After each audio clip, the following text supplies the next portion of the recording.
welcome to Exhibition at live po tayo dito sa Western Side para po sa ating Inside Racing. Siyempre, kung pinag-usapan, wala na po higit na kilala po. Kamote! Pinag-aaral na. Yun, magandang buhay sa inyo lahat. Buti na, chepo ka namin ngayon. Oo nga po, nandito ako sa booth na building. Sir, bakit mo ba sinusupport ng ganitong mga show, sir? Matagal na tayong rider at syempre, matagal na ako sumusupport sa Inside Racing, doon pa mismo sa mga racetrack events. Tapos ngayon, nagkaroon na tayo ng mga events dito sa World Trade, nakasuporta tayo rito. At syempre, ang General Kamote, nakilala siya sa pagbablog na tungkol sa motor, tama po ba? Opo. So malaki utang na loob mo sa motorcycle exhibit, tama po? Oo, malaki. Pwede mo pakita motor mo sa kay Sharik?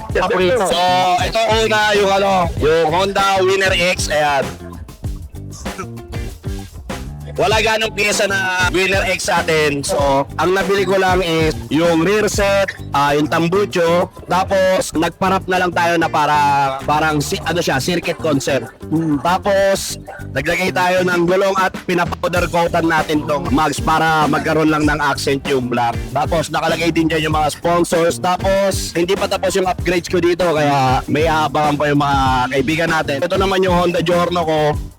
Ayan. So ito naka-carbon dip.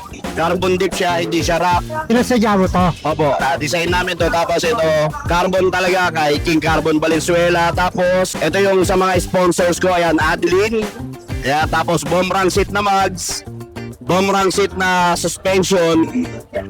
Ito yung brake system natin. So, Bakit Wiltec, sir? syempre, si Wiltec yung nagtiwala sa akin at syempre, alam naman natin na yung service at yung mga may paglilingkod ni Wiltec para sa mga riders natin is nami-meet nila at naibibigay pa ng sobra. Wow, kamusta naman yung presyo ni Wiltec?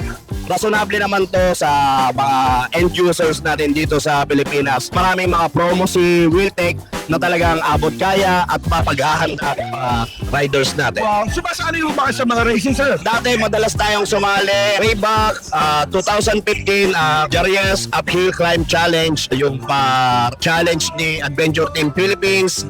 Kapag may mga club race o kaya may mga track day, nagtatrack din po tayo. Batiin mo yung ilang panels ka naman, sir. Batiin natin. 4.5. 4.5, grabe. Ayun. At ko na rin yung pagbumotor ko na mula Canada hanggang Amerika, nagmotor ako ron. Ako yung isa sa mga vlogger ng Pilipinas na unang nag-cross country na nasa North America. Ilan taon na kayong rider? Unang hawak ko ng motor, grade 6 ako. Pulis kasi tatay ko eh. So meron kami mga dio, doon ako nakapagsimula. Ayun na, nakahawak ako ng first year, second year. Ang motor namin ng pinsan ko, Beta Quadra. Yun, so panoorin nyo ako sa exhibits today. Ayan, kasama natin ng mga riders. Ayan, nandito na. So parang Tito Sin Manila na ako. So, tang bata, kaya pa ba? Thank you for the time, no? Chepo ka namin. Thank you po, sir. Actually, ang dami kong followers eh. Oo. Papanood ka namin. Eh, nagulat kami kanina, nakita ka namin. Natin lumapit sa General. May mga show ka, we are willing to support you, sir. Okay, thank you po. Picture tayo. Exhibits today sa